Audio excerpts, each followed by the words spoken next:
All right, guys, this is KMKanDrum, and this is another episode of Q&A with KMKanDrum. And today I have a real treat because this is a little bit different, this interview. The past 7 or 8, or I've lost count already how many interviews that I've done, but all the interviews before this one, I've actually known the other guys, the other people that I've interviewed, at least virtually and through conversations and we have a WhatsApp group and all of that. So I talk with a lot of these guys back and forth pretty frequently. But today is actually an interview that I'm going to do with Sal, who I don't really know quite well. We just met maybe last week or so, right? Yeah, right. Yeah. And from all initial uh, conversations and whatnot, Sal is an awesome person, and I'm thrilled to have a chance to get to know you more on this interview, and hopefully, with our back and forth, other people will get to know you as well. So, welcome to the show, Sal. How's it going? Thanks a lot, Kelly. This is really thrilling. I think you have a really good platform on YouTube where we can get to know the person that's playing the drums as a person, Yeah. and you're affording me the opportunity to show people who I am, not just the head with hands and sticks. So, yeah, so this is great. Thanks, man. Doing pretty good. Awesome. Yeah. Awesome. I'm so glad we got to do this because I've seen a couple of videos on your channel, and I love what you're doing with it, and I love the technique that you have. But also in the comments that we've been going back and forth, your knowledge and your experience is tremendous, even in just the small portion that I've got to read. So I'm so glad to dive into this first section, which is a bunch of drum related questions. So Groovy. the first question, I always ask the same one. Drums is a labor of love, and it takes so much time and effort just to, not even perfect it, but to keep up your chops, to stay somewhat like happy with yourself, content with the way that you play. Not to mention, if you want to get better, you have to put more time into it. So I'm just wondering how long you've been in this relationship with the drums. Well, it started one Sunday night back in 1964 when I saw these four guys from Liverpool, and I saw Ah, Ringo.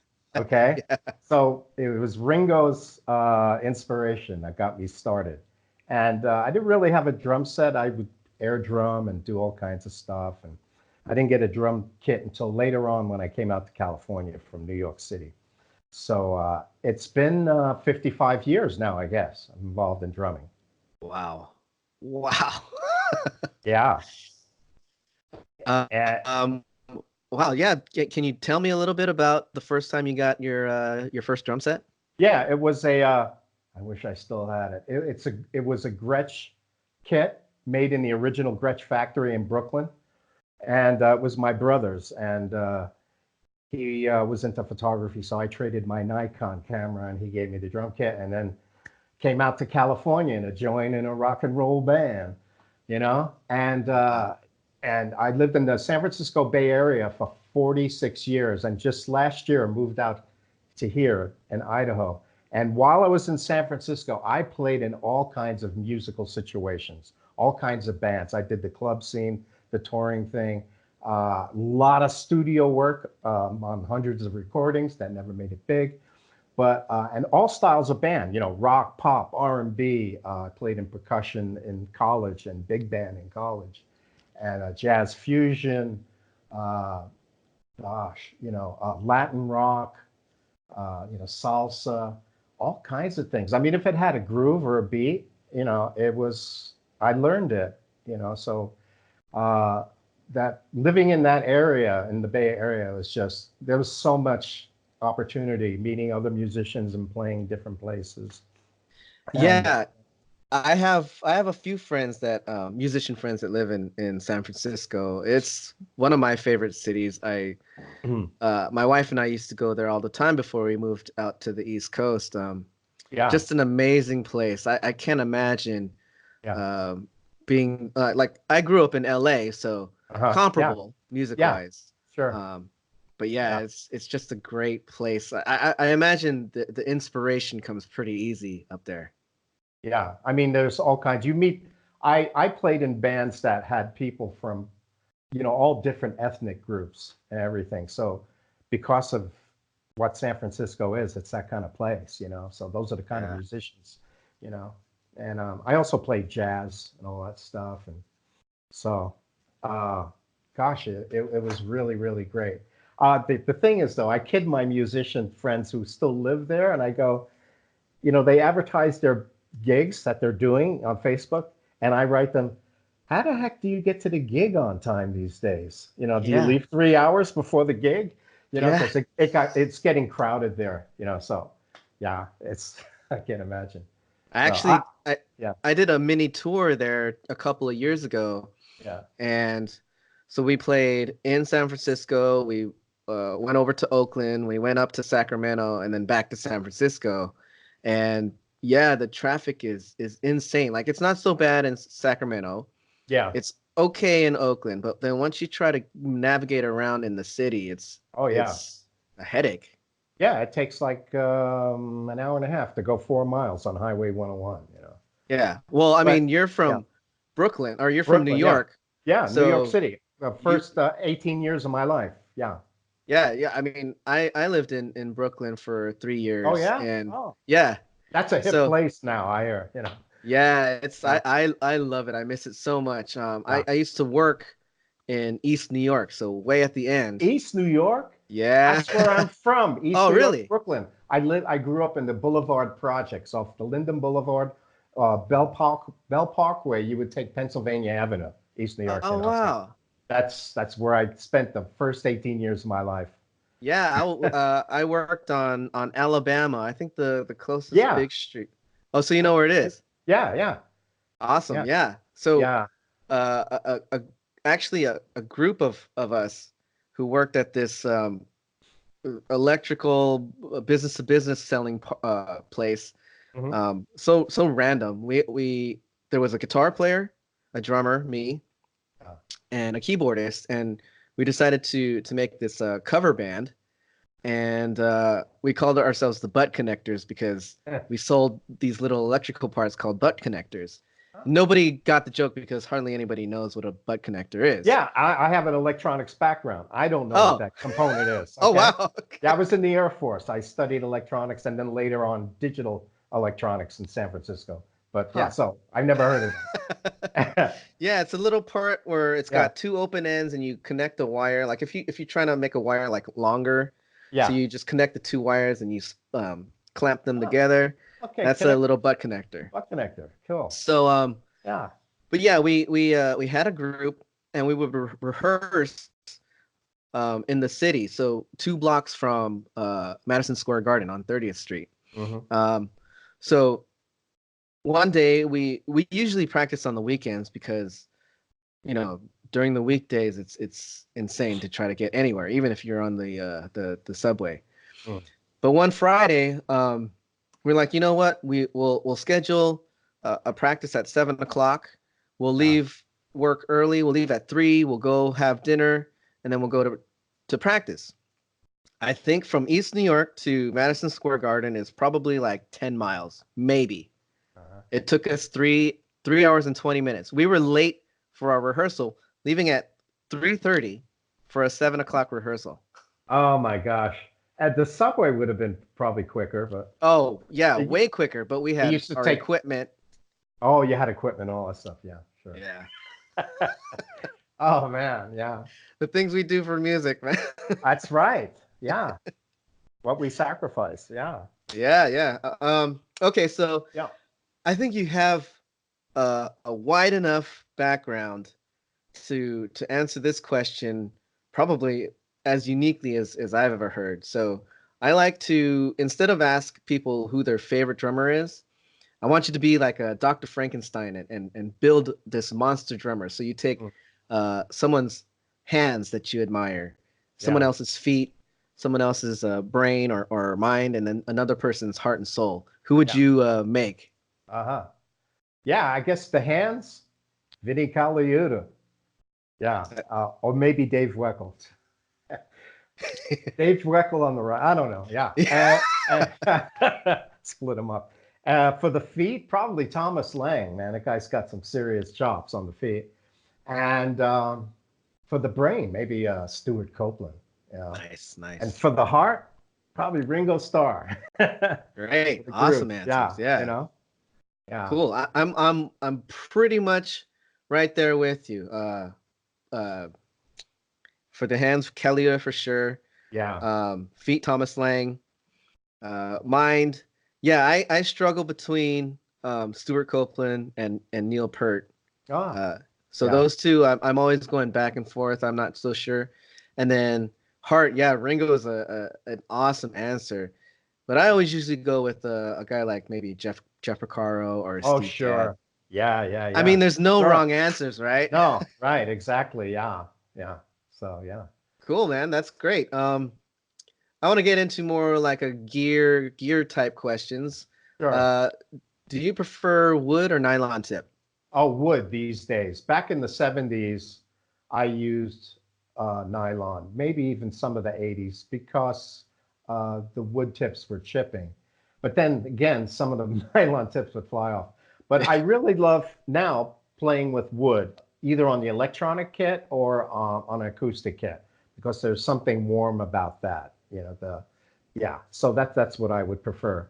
And these days, the type of stick, maple, I love how maple has a giving kind of thing, where hickory is really, I don't know, ungiving. It's really solid and stiff, and also maple is lighter, and you can still have the girth, So Yeah.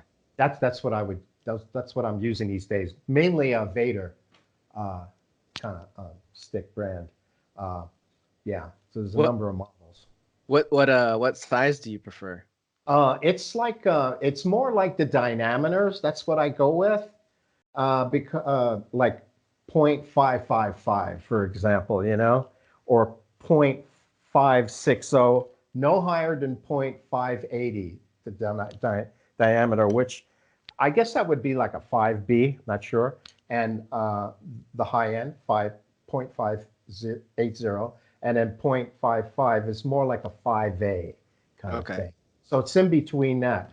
I'm always amazed when I look online and like say at like a Sweetwater and see the model sticks, and I go, "Ooh, that's a club, man! That guy plays," or pencil, like I go, "That drummer uses that? Wow, how about that?"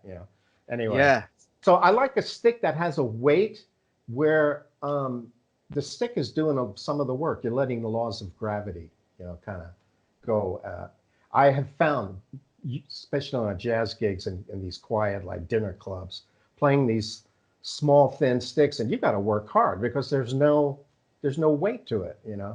So somewhere in between, Yeah. So Yeah, I'm the exact same way.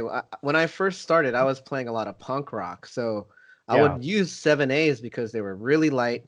Yeah. You can just get around the place all the time, and you were always gripping them pretty tight anyway. But then when I started to play more slower rock and other styles, even jazz, it really I went to a 5B, 5A, and then 5B, and yeah, like you said, the stick kind of does half of the work for you. Yeah. Even in lighter music like jazz, like I'll still use a 5A at the very smallest. Yeah. Because once I go now I go back to 7As, there's no way. It's like there's just too much space that you have to like accommodate for with your fingers and your hands. Yeah. So yeah, I'm totally with you. Exactly the same. Yeah. Good. Cool. There's a lot to say about technique and all that stuff, and letting the stick and the laws of gravity do the work. Yeah, especially as we get older. That's a whole other topic, But yeah, I hardly break sticks, and I can't remember the last time I broke a stick, Wow. Yeah. So mine still chip away, so. Oh yeah, they do on the rim, Yeah. Yeah, sure. Especially maple. That's the disadvantage of that. Hickory will last a little longer on your rim, But Got it. Cool. Yeah. Okay. Yeah. What about pedals? Do you use a double Yeah. pedal or a single? Okay. Well, in the beginning of when I first, it was 2008 when I got the V drums, and I had a DW 9000 double pedal, and I put that up on the first year or two on some of my videos. You can see that, and I used it, but no longer. Actually, I took the main pedal and now I use that in church. So I just do a single pedal now because the thing is, I've learned that I don't play music that needs double pedal, really. So there was no purpose for it. So I'm back to a single pedal. Yeah. I Yeah, mean, that's if I was playing fast thrash metal, yeah, probably. Yeah. yeah. You know? Yeah, I mean, I have a double I bought a double pedal specifically because I started putting covers on YouTube, and I Mm, knew at some point I would be playing some, I don't know, Primus or Tool, those yeah, types of bands that need it. sure. Yeah. But I'm with you. 95% of the time, I'm Yeah. just using one foot. Yeah. The last time I used it, I started doing this Megadeth Nice. cover, and it happened to be Vinnie Colaiuta was on their session. Yeah, So I've got that album. Yeah. yeah, so I definitely had to play this part that had double pedal, but I wasn't happy with this one section that Vinnie was playing that I couldn't cop it. It was like going really quicker than I could do on a, so I never uploaded that video. But it was fun though to do it. But yeah, there's a lot of videos, covers you go, this isn't working. And then, so, but then later you come back and go, oh, okay, but yeah. So That's interesting. I've only had my channel for a couple of years, and yeah. yeah, there's already been a good handful of covers that either were completely finished and I was like, Mm, nah, this ain't gonna fly, or yeah. halfway through I'll just like throw it away, stop doing what I'm doing. And so Yeah. yeah, a lot of the stuff that we try to produce never ends up making it onto the channel. And that's really good because what's if it's working or not. There's some drummers that you know what, you shouldn't have posted that. And I try and avoid, even if it's constructive criticism, I try and avoid that, and I might do a roundabout way to say, oh yeah, like a recent guy, he's in the drum community. He posted this cover, and in the intro, he didn't play the most grooviest part of the song. So I had to say something there. I go, why did you leave that out? That's the most grooviest part of the song. He never replied.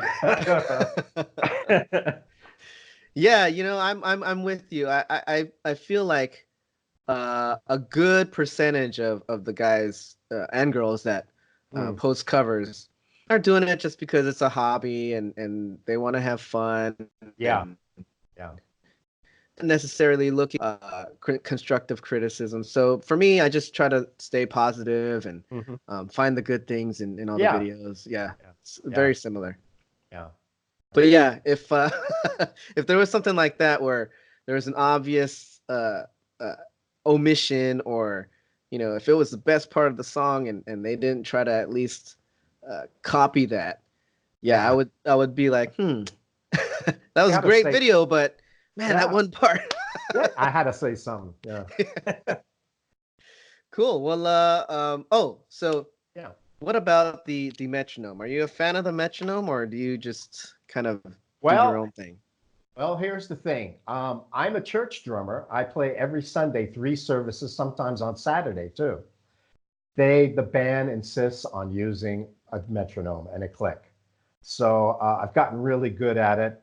And before that, I was on staff at a church in San Francisco Bay Area.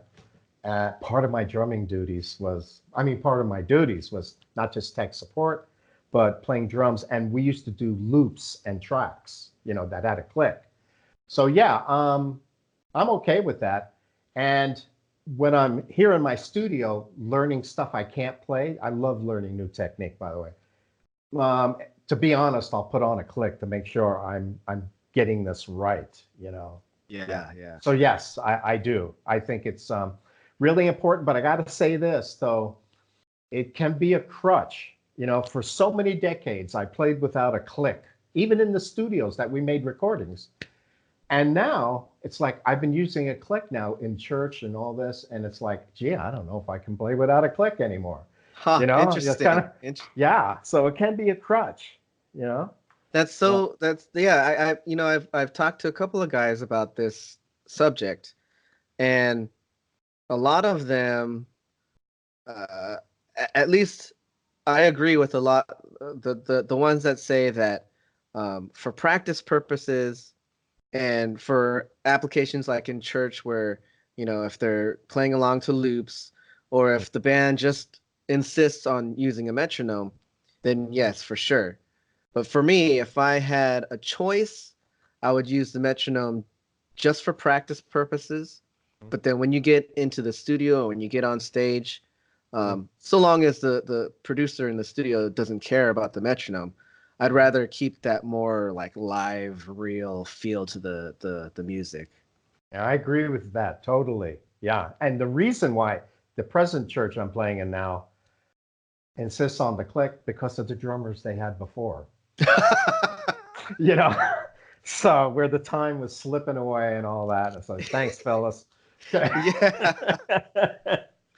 So, Oh man. Well, yeah. at least you can do it. So either way, you're good. Yeah. Cool. Let's see. So if you could play on any one famous drummer's kit, I think I know the answer already. Who would it be? Uh, it would be Vinnie Colaiuta, actually, Oh, or, okay. or Ringo, you know, on Yeah. that black oyster pearl kit from Ludwig. Yeah, sure. But actually, yeah, it would probably be Vinny. I know a lot of people may want to play on Neil Peart, but he's a tall guy, and I don't think I'm going to be comfortable playing on his kit. You know, same thing with Stuart Copeland. He's a tall guy too. I'm only That like 5'6", so yeah, okay. Yeah, that's yeah. so weird. I've never actually, before you said that, I've Mm. never actually, oh no, one time. I only know one drummer that I know is like super tall, Danny Carey from Tool. I know he's like six Yeah, seven. yeah, But other than that, I've never thought about the height of drummers because we're all sitting down. So yeah, it's like, to me, it just um it doesn't click. But then when you said that, if you went behind a tall drummer's drum set, you'd have a hard time playing it. Yeah, okay, that yeah. totally makes sense. Yeah, That's the arms are longer, right? yeah. So you're gonna have to reach for things, you know. Dave Weckel's kid I'd like to play on. I've met him and we're about the same height. Oh So wow. yeah, yeah. So yeah, that's something to consider, you know. And Actually, in church, the same thing happens. You know, if we have another drummer that played the service before and he's got the cymbals way high and all this other stuff, you know, you got to change it to your ergonomic. It's you got to make that's another important aspect of drumming is ergonomically your kit should be set up just so it's not working against you, but it's with you, you know. So and that goes through a lot of changes sometimes. at a young age. Yeah, yeah, Yeah, totally. I mean, yeah.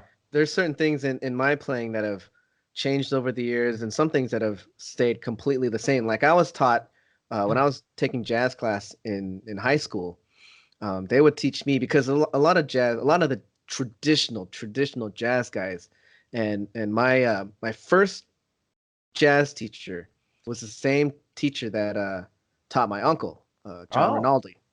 oh yeah. Oh. Yeah, so I had 1 year of him, and he was so old school by the book Mm. that you couldn't play your heels. You had to play. I mean, sorry, you couldn't play with the balls of your feet. You'd have to play with your heels down. Yeah. So, um, so a lot of the kids who had been in jazz class for 2 3 years already would teach the younger kids how to do it, and they said the best way to do it is to sit as low as possible because then it'll help with your balance and your power of Yeah. of playing with your heel down. Yeah. And ever since then, that's always stuck. I always sit as low as possible. And even after I was done with jazz, I was like, screw that. I want to play with the ball of my foot. So Yeah. even still, like I could still feel the power of being lower and having your leg kind of level instead of facing down, and you have Uh-huh. more of a punch to your kick. Yeah, So there's yeah, certain little techniques that you learn that just will stick with you for eternity. Like even now, if I go to a set and it's like high up, the yeah, first thing I'll do is I'll lower that throne. yeah. Sure. Yeah. It's so interesting you brought that up. It's crazy. Oh, it's big time. You know, our instrument is so physical that it's just got to be working with us. You know, Yeah. and and I keep discovering new, throne heights. And you should be able to keep one foot on, like, say, your kick drum and lift the other one on, and you still have balance, and vice versa. That kind of thing. Yeah, So yeah. it's all about balance and stuff. Yeah, that's something I'm always like. It's like my stick grip, same thing. I'm always like rediscovering or taking another look at it, and trying things. So something that never, okay, this is it, but Yeah. That's great. yeah, Uh, do, okay. Oh, here's a good one. Do you prefer to be on stage or in the studio? I love the studio. I Yeah. remember my first time in the studio back in San Francisco. I was playing with this Latin rock band, 9-piece band on a 4-track recorder. That's cool. Okay, so yeah, and I just remember I love hearing it played back. I really love the studio. Yeah. So that's probably where, and right now, this is my studio. I record drum tracks. That's another thing about YouTube. People from all over the world have contacted me. Hey, I've got this project I'm working on. I'm on 4 albums of this band, a young band, they're no longer, Modigliani. They were outside of Venice, Bassano del Grappa. I'm on 4 of their albums. They're kind of like a pop Beatles kind of thing, and I've never met them. So I just recently I completed a track for a longtime client in New Zealand, and Wow. so I love the studio. I love it, especially today in the digital world. When Yeah. you're recording, you're recording. When I use I trigger drums like Superior Drum, Addictive Drums, and Stephen Slade, stuff like that. So Mm. when I record something, uh, and hey, you know what? I don't want that crash cymbal there or that tom. I don't have to take it all over again. I can go into the MIDI file and remove it. Yeah. It's Yeah. it's a great time. So yes, I prefer the studio. I do. Yeah. That's awesome. So Yeah. back in the day, I don't know if it is so much Hmm. now, but before digital workstations and all that were the main popular thing to use, where editing is so easy, and you can even use all your plugins and all your sounds so that the take that you do is not much different than what people hear on the final mix. So that's the way it is a lot now because it's so refined and that you can set up your digital workstation so that once you play a track, it's got all the plugins or all the triggered sounds and whatnot. There's not much you have to do. But before, there was things that you had to do to get your acoustic drums to sound the way they do on a final mix. And a Hmm. lot of that was demoing stuff out. Like if you were in a band, you would demo your stuff, record it, listen to it, uh, make changes in arrangements or whatever the case is, and then go into the studio and actually record. So a lot of the times there's this phenomenon called demoitis, where you kind of attach yourself to the demo, and then when the final product comes out, it doesn't sound as good as that demo. Sure. Yeah. So have you ever experienced that? Because I've totally experienced it. There's times where bands that I've been in um, will demo the songs, actually record them, and spend money on recordings, Hmm. and what they release is the the demo. Oh. Huh. Yeah, it's crazy. So Yeah. I'm just wondering if that's something that you've ever gone through. Um. Well, yeah. Some of the clients I've recorded drum tracks for, what I provided them was like, I thought, wow, this is really beefy and sounds great. And I'm really surprised when I hear the mix down, the final mix. And I go, so mixing is like cooking. It's a matter of taste. Uh, there's certain elements that should be there, like, if you're recording a vocal song, that features the vocals, that should be on top. But other than that, how things are done, it's usually a matter of the person's preference, the engineer's preference. Yeah, so I've heard some things like I didn't agree with. Gosh, yeah, just recently I connected with some old musician friends in San Francisco, and they're doing this. There was this one track they're doing, a funky jazz kind of version of "Come Together" by the Beatles, and I gave them a great drum track, and then the engineer sends me back what he's doing. It's like, oh my gosh, I can't believe that.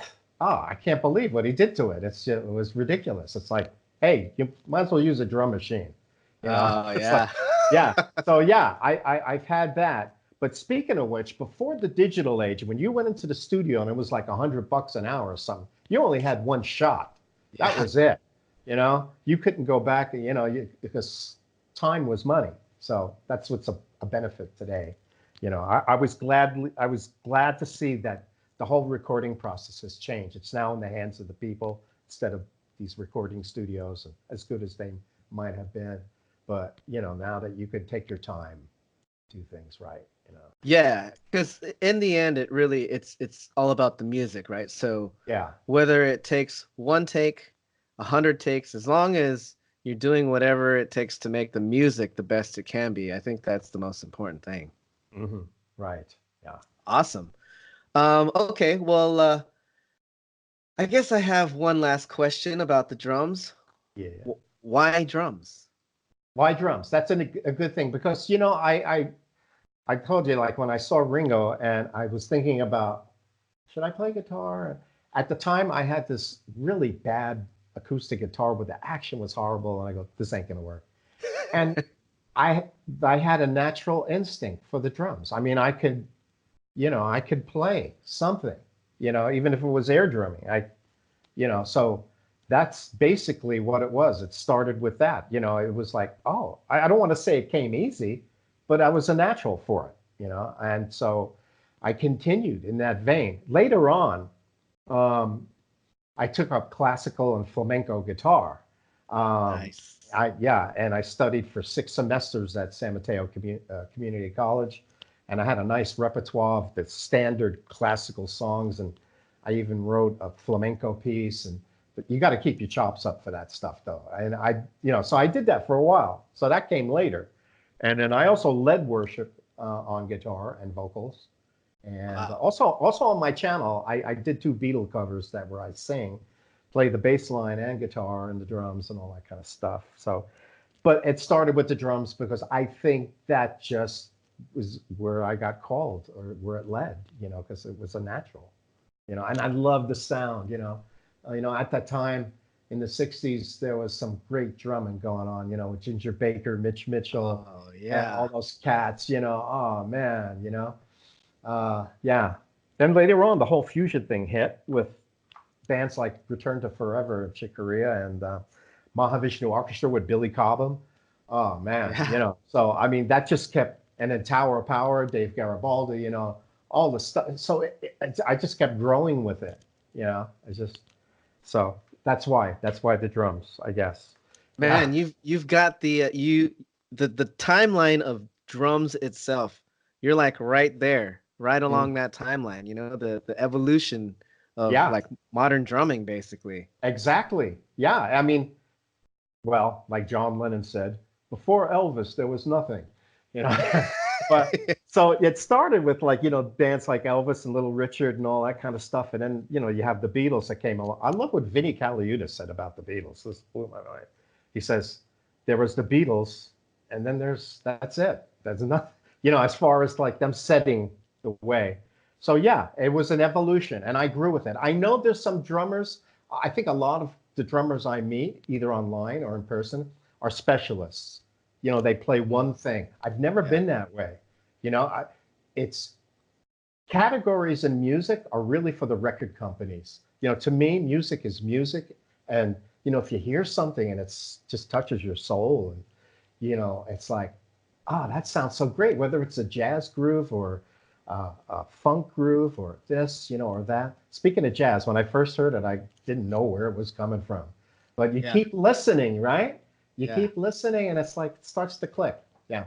So yeah. That's so interesting. You and I, like, at least from my standpoint, I feel like there are a lot of parallels because I also, when I first started getting really interested in creating music, also tried to play guitar first, and my hands just didn't do what my brain was telling them to do.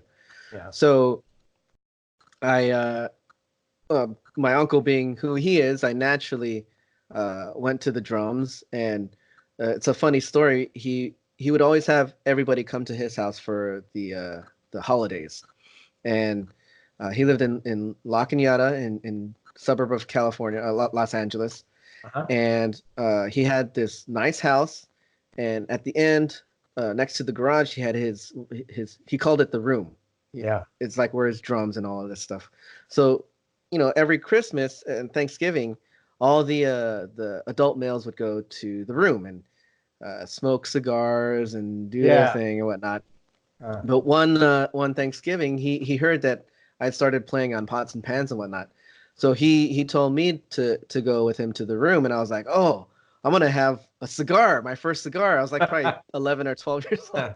yeah. But no, he's like I heard your dad told me that you're playing on pots and pans. I want to see if you can what you can do on the drum set. And I was like, oh, okay. So I sat behind the set, and the first time I tried to play something, I could play like your standard rock beat.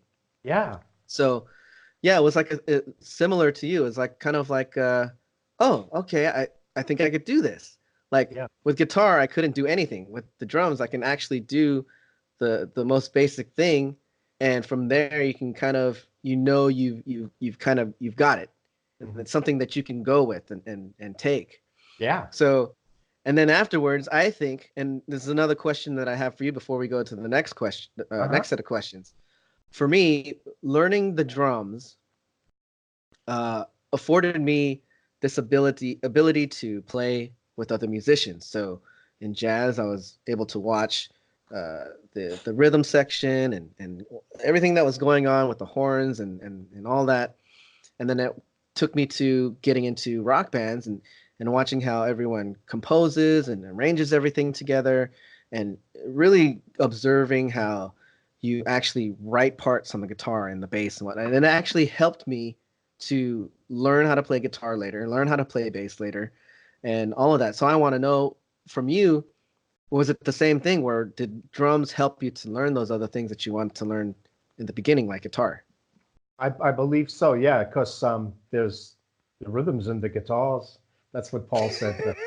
When they didn't have Ringo, right? They said to the promoter, goes, "Where's the drums then?" Oh, the rhythms in the guitars. Yeah, so that does help. And I got to tell you this, on the reverse side of that, I was playing in a worship band guitar for the first time, and there was a drummer behind me. And wow, so that's what it is. That's what a drummer does, because Yeah. he was a good drummer who had good time. And it's like, wow, I actually saw that for the first time. So yes, I believe all of that stuff will help, in some way. Yeah, sure. That's very important. Yeah. Yeah. Awesome. Speaking of which, I just wanted to say this about your uncle Carlos, right? Uh, it was when I was in San Francisco for about 7 years, and I just came off the road, and I met some Cuban musicians who came from Cuba because of Castro, the thief he was. They had to leave, and he turned me on to Caldera and to like that album by Chick Corea called The Leprechaun that has Night Sprite on it. It's like, oh, this mind-boggling stuff. And Irakere, bands from Cuba, well, the Cuban influence. And I heard your uncle, and I'm going to go back and listen to some of that. It was astounding drumming. It was really, really, fusion-esque with a Latin touch, and all that. So, yeah. And then, seeing your uncle with James Taylor, that, oh, wow. He had this nice feel and groove. So anyway, just wanted to say that about your uncle. He Yeah, was one of those drummers that blew my mind. Yeah. oh, that's great. That's Yeah. awesome. Yeah, Yeah. a lot of these interviews, that I'm doing are kind of like they're sort of in a way an homage to him because he was a fantastic drummer, but Hmm. more than that, he was an amazing person. Oh, And I think a lot of people didn't get to see that side of him. So, in a way, it's almost like me doing these interviews and getting to know the people behind the drummers. hmm. It's almost Yeah, like my way of kind of, okay, well, I didn't get to, do this for him, yeah, but there are still drummers that are still alive that are doing their thing, yeah, and we are also people, and for the most part, interesting people yeah, who, only a fraction of their life is drums. I mean, maybe a yeah, big fraction, but there's still a mhm, lot more to the person. yeah, And I just want to expose how awesome we are as drummers, but also as people. yeah. And I think that's a great thing, a great uh, that your channel is about. That really, it's awesome to hear the thoughts and views and experiences of these drummers that, like I said, I don't know, just only know them from their drumming. So what you're doing is really fantastic. And also I want to say that your uncle, I mean, that's precious that he inspired you to do this and led you in this direction. That's a really priceless experience. So Yeah, I yeah, think you can learn, especially now, you can yeah, learn all the techniques that you want. Anything you want to learn technique wise, lessons and whatnot, you can always go to YouTube. You can always go to the magazines. You can always find that kind of information. What you can't find is how to act as a professional musician or even a yeah, hobbyist or whatever. And that's yeah, the thing that I learned from him the most is how to be a good team player yeah, because that's basically what he was like behind closed doors, he yeah, could play with the best of them. He could play like Vinny. He could play like Steve Gadd. He could play like just insane amount of skill. yeah, yeah, But 90% of the time, he would never show it. It would be just whatever the music needed. yeah, Uh, the best example is his playing with James. Like, and the way that I describe it usually is, uh, the time James Taylor before my uncle was yeah, good, yeah, but there was something missing. And then my uncle came along and I don't want to say funkified James Taylor, but yeah, he added this little extra flavor to it. yeah, And then when he passed, yeah. they James actually hired Steve Jordan for a while. Uh-huh. And it just wasn't the same. And who ended up being James's drummer? Probably the best feel guy ever, right? Steve Gadd. Yeah. So the only person that could really fill my uncle's shoes is Steve Gadd, and that's a testament to my uncle's Wow. playing. I didn't know Gad was playing with James. I know he played. I saw him with Eric Clapton back in San Jose. Yeah, but I didn't know that. And that's interesting about Jordan because everybody knows him as this really solid funk, simple. That's interesting. Yeah. Wow. Yeah. Yeah. Well, that's going to show up. Your uncle's past, his musical past, is going to come through. Came through and with James Taylor. So Yeah, yeah, yeah, totally. the feel. Yeah. Cool. Well, yeah, let's Yeah. let's move on. So this next section is kind of like me trying to be an employer and you looking for a job. Now, it's might have been a while since you've been on an actual job interview, but I want to see if you can try to put yourself in that situation. Hmm. Uh, just to kind of evolve the character of Sal a little bit. Hmm. So, my first question would be, what are your strengths? Uh, my strengths. Well, um, that I am a people person. I genuinely, they're the most interesting, and that comes first. And um, you kind of hint or implied this just a little while ago about it's not so much your chops, but it's your ability to get along with people. I've heard this many times that somebody with a better personality but less chops than another guy got hired, because you get along. So yeah, so I'm organized. That's another one of my strengths. Um, and uh, for better or worse, I love information. I love to covet knowledge. Sometimes too much. It's, you know, especially in the age we live in, right? Yeah. On my music stands, I have all these drum books, you know, and stuff. And so that's one of the things I like. But we're talking about strengths. So when it gets to weaknesses, I'll I'll go more into that. But yeah, uh, yeah, and I think I'm adaptable, you know, and also I can admit I have no problem admitting if I did something wrong. You know, I know some people are just real tight about that, but I've got no problem with that. If I did something wrong and stuff, and uh, and I love to share what I know. I love if I have something that you know that you need or anybody needs that I've experienced or I knowledge. I love doing that. You know, I really do. I just helped a fellow musician with some tech stuff the other day.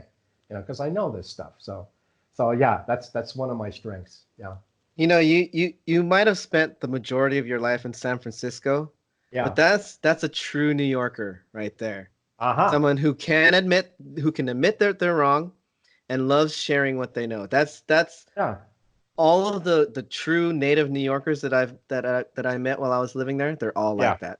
yeah. A lot of people think New Yorkers, especially Californians, think New Yorkers are rude. You know why? Because they're direct. At least you know where Yeah. you stand with a New Yorker. We're in California, they kind of like beat around the bush. You know? But, Totally. but yeah, you know what I say is like, forget about it. You know.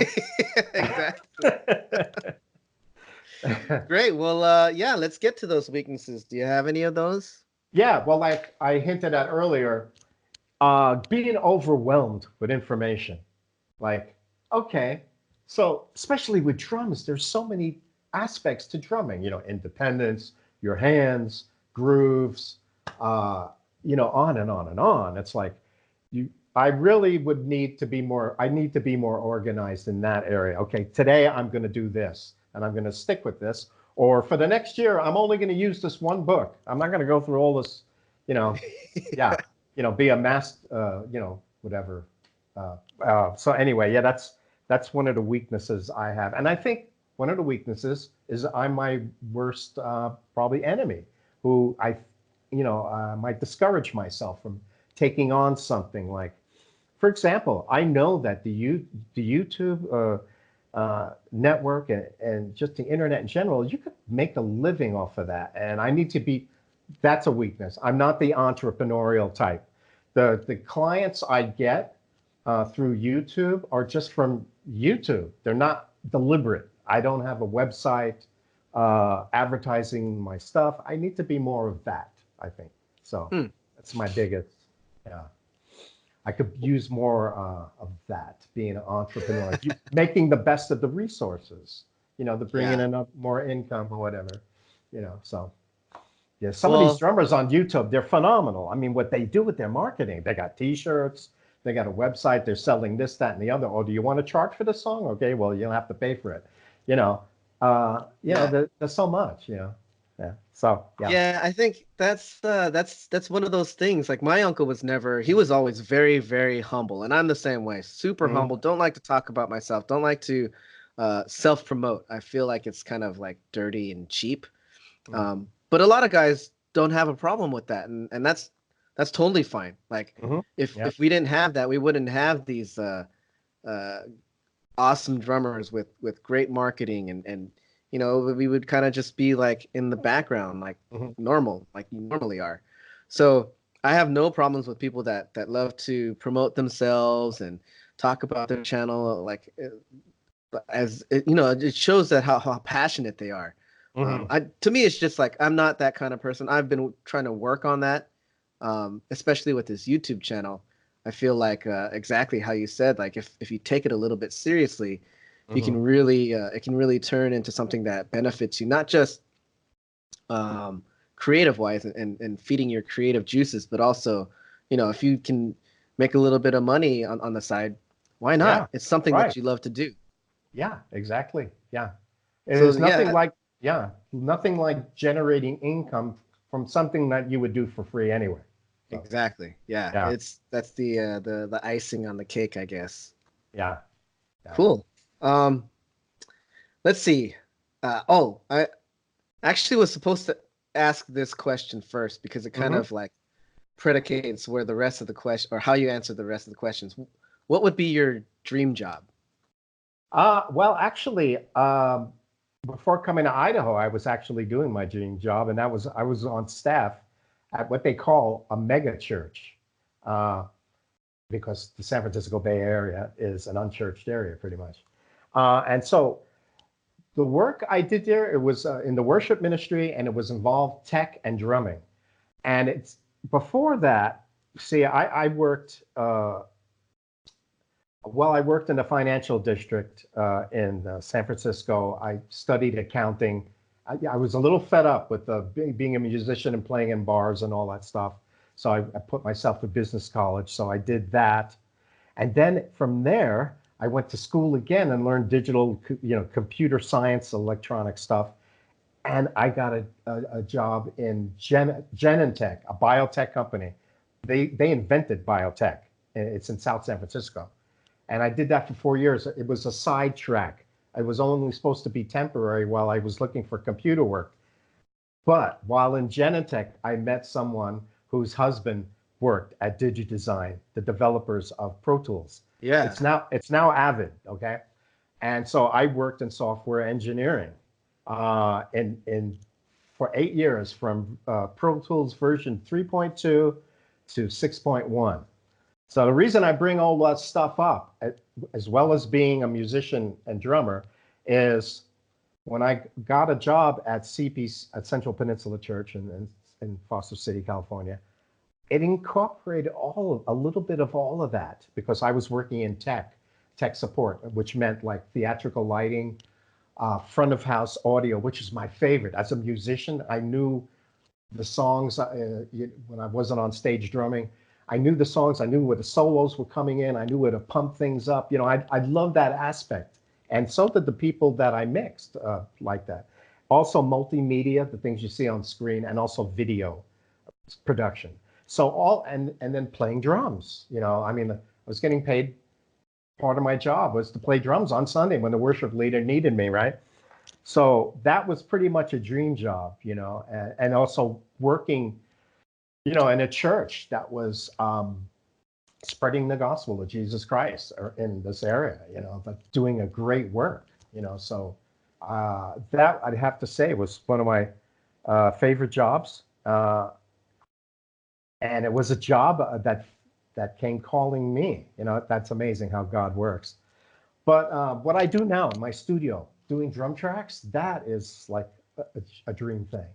I remember like years ago when I first started and I laid my first tracks, I was doing it in my pajamas. I could make the same, if not more money, where before, laying tracks in my studio, where before, okay, I'd load my drums in my car, drive to the gig, unload my drums, set them up, play 4 hours, break the drums down, put them in my car, drive back home, unload the drums back in my house, all that for the same money I could play like in my studio laying tracks. So that's pretty much something I never anticipated. So I can't really say is my dream, but it's something that I could classify as that. Yeah. So interesting. That's amazing. I love that. I love how yeah, it just followed you around. That's so cool. Yeah. Um the whole digi design thing is cool too because for the first year and a half of my channel, Mm. I would record on a Digi 002 rack Yeah. mount. Yeah. Yeah. So yeah, I'm familiar with the Digi design stuff and with Hmm. the older version of Pro Tools. I've since gone on to Logic because Me I'm more too. of a Apple guy, Me too. and Yeah. yeah, Yeah. I just love the interface, the UI of Logic. I think it's so user friendly, Yeah. and the free plugins and you can record stuff on the go in GarageBand and it works seamlessly with Logic. It's Yeah. just to me it makes like way more sense. Yeah, I agree. I remember when I decided I'm going to use Logic. Well, you were a Digi guy, man, But I just love Logic. It's user friendly, and there's a lot of platforms on YouTube to. I just scratched when I learned technology. I just learned enough to do what I need to do, and then if I come across something like, I'd like to do that, but I don't know how, then I go look somewhere else, to find out how to do that. And Logic, there's a lot more to learn. Oh, I just learned about animation. Oh yeah. Uh, that is so cool, and it was so easy because at the church I play in, we record tracks of every instrument. So I downloaded those some months ago, and I've been mixing them in my studio. And I learned that with automation, you can, okay, here comes the guitar solo, but you want it up. Well, automate it, right? And then when it's done, it'll come back down. So those are the things. Yeah, so I agree with you. I'm a Mac guy. I've been using Mac since 1980. Yeah. Yeah. So yeah. That's great to know. Good to know that a guy in the tech world and the IT world uses Macs. That's Yeah. it's what do you call it? It gives me confidence that I'm kind of, I don't need to be on PC in order because I'm also sort of in the tech world. I do game writing, but not just game writing. I Oh, do a wow. little bit of Yeah. a little bit of everything that it takes to create and develop a game. Oh, yeah. Uh, That's interesting. Yeah. so yeah, like I'm starting to get into programs like Unity and Blender and all the things that you need to kind of create a game. And yeah, I'm learning that you can do these things just as well on a Mac as you can on PC. So Yeah. Well, um, Mac's, I think, a creative, artistic kind of platform. But what you just mentioned, are those like languages, program languages? so Unity uses C sharp Uh-huh. language, Yes, it is. Yeah. and I I'm nowhere near where I need to be, Yeah. but you can always cheat. You can always go. They've got a program where you can go and search for the code that you need. It'll bring it up. You Exactly. can, It's yeah, modular. It's modular, right? Yeah. So yeah, you don't yeah, have to reinvent the wheel. Yeah. Well, that's exactly. that's great to hear, man. Yeah, I actually had Yeah. one more question about Yeah. your job because you said you're a front of house guy, Yeah. pushing knobs and all this stuff. I want to know um, because I had a guitar player who's now a producer. He produces records for this one punk record label called Epitaph, and he would do this to my drums, and it would drive me crazy. Where he would pan things that were on my left side on the Hmm. right. Yeah, because he's facing you. He's facing you. Yeah, That's yeah, that's exactly. that's perspective. Yeah. So, how do you do it? Um, I didn't pan drums live. I kept them Oh, straight okay. up. What I did pan, if there were two electric guitar players, hard left and right, so the separation. Vocalists, same thing. So because panning was great for not making mush, but giving clarity, giving each instrument a voice. Yeah. But drums, no. I mean, on the digital side, yeah, some of these programs like Superior Drummer, they by default, even the Roland V drum module has things panned. But in front of house, I Huh. just kept it straight up. I didn't pan the kick drum over here or the snare over there. Yeah, it was just straight up. And same with the bass. That would be straight up. But guitars, acoustic, electric, I'd give them their own space. That was my goal. That clarity. So and that punch. Interesting. You know, Yeah. yeah. So I love Cool. doing that. Yeah.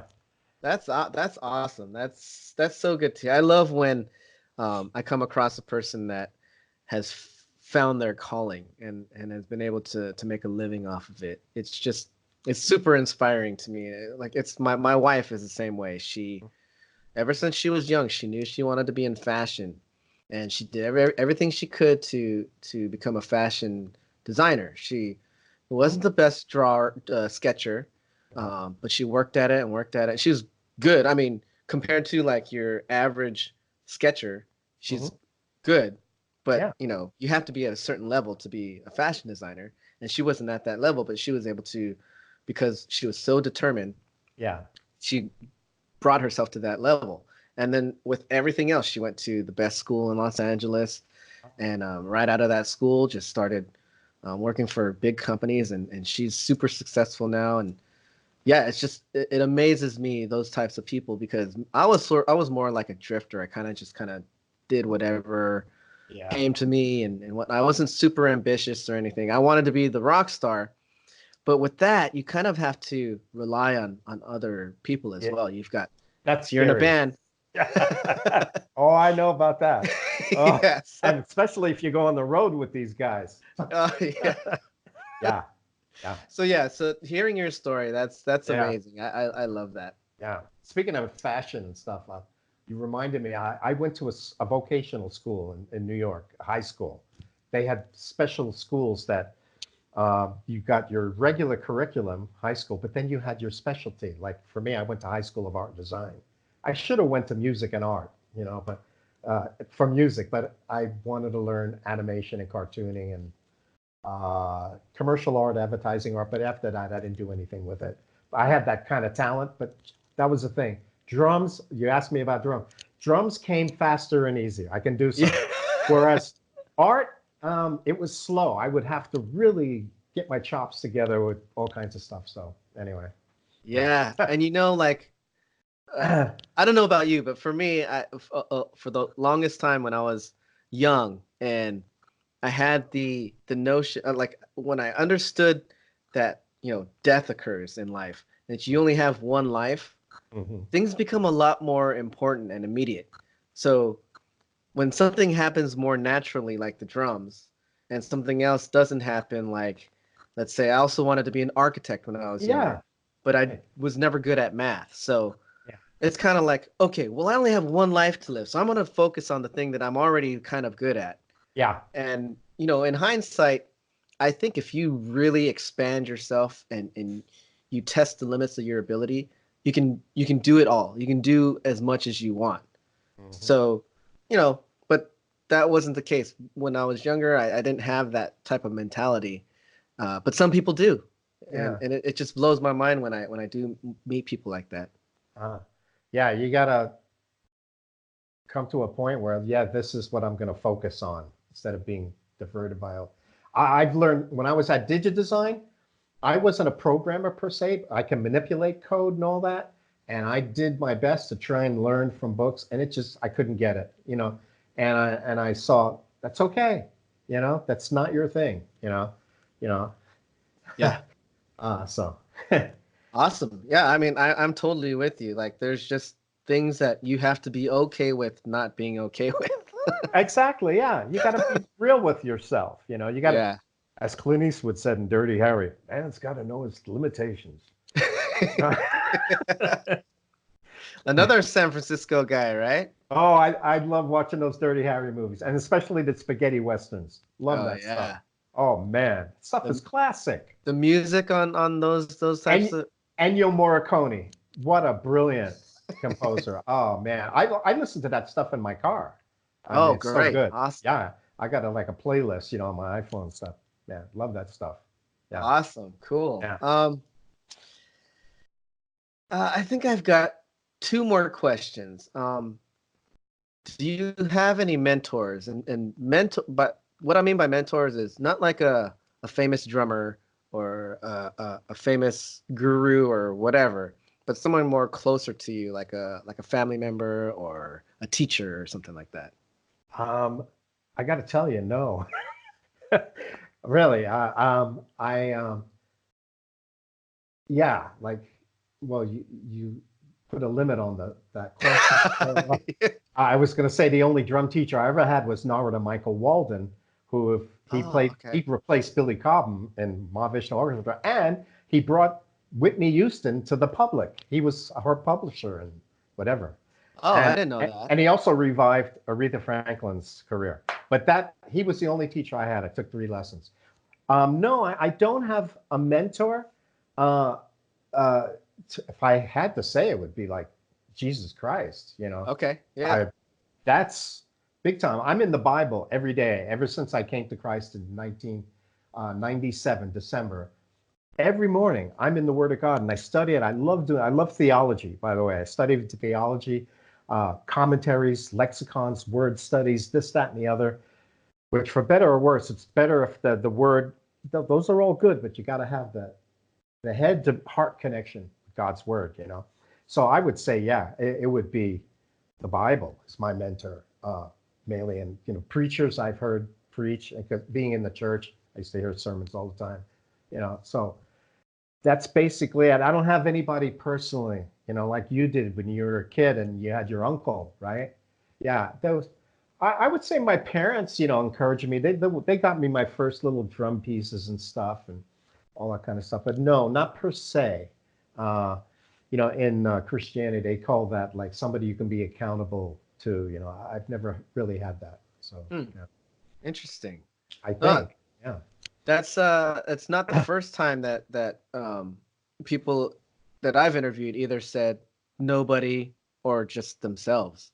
And I yeah, feel like that's a very interesting answer because for me, um, I've had a lot of, you know, my uncle being the best example, but I've had a lot of different examples where that I can draw from people that have helped me along the way, and without them, I wouldn't be kind of where I am now. But it really it interests me to know that um, because it's just a different perspective. Like I just can't imagine myself not having those people around, mhm, whereas you and a good handful of the other drummers that I've interviewed uh, don't really have anything like that. So yeah, it's yeah. just a different perspective. It's The thing kind of is, funny. there are mentors, but they're indirect. They're not personal, you know, especially now with the internet. You know, I learned from all kinds of people from all walks of life, you know? So in that way, it's a mentoring. But I think what you're getting at is like, there's nothing like a personal, right in your face person, relationship, you know? And there's, yeah. So, uh, yeah. Yeah, that's why I love doing these things because I get such varied answers, and um, some of them are the same, some of them are different, but the combination of answers is always different. I don't Mhm. think I've had one interview that has been exactly the same or even similar to Yeah, another interview.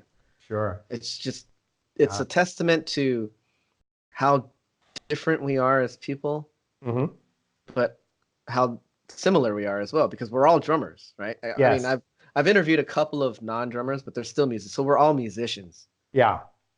So yeah, it's crazy. Oh, speaking of drummers, because of YouTube, I can't believe it's like everybody plays drums. Yeah, Everybody right. plays drums, you know. It's like just this morning, a friend of mine turned me on to this little kid.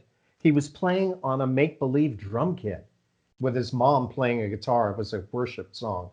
And this guy had the sensibility of somebody that's been playing for years, a maturity. It's like, it's just phenomenal how, yeah. So that's, I'm off the course here, but that's, yeah, I'm yeah, no, I'm with yeah. you. Like, I thought that I literally thought that I was like for a long time that was like the best drummer in my like circle of Uh, friends. And yeah. then you get onto YouTube and you realize that there were so many drummers in the LA at the same that just blow me away. And they were as anonymous as I was, you know, like Hmm.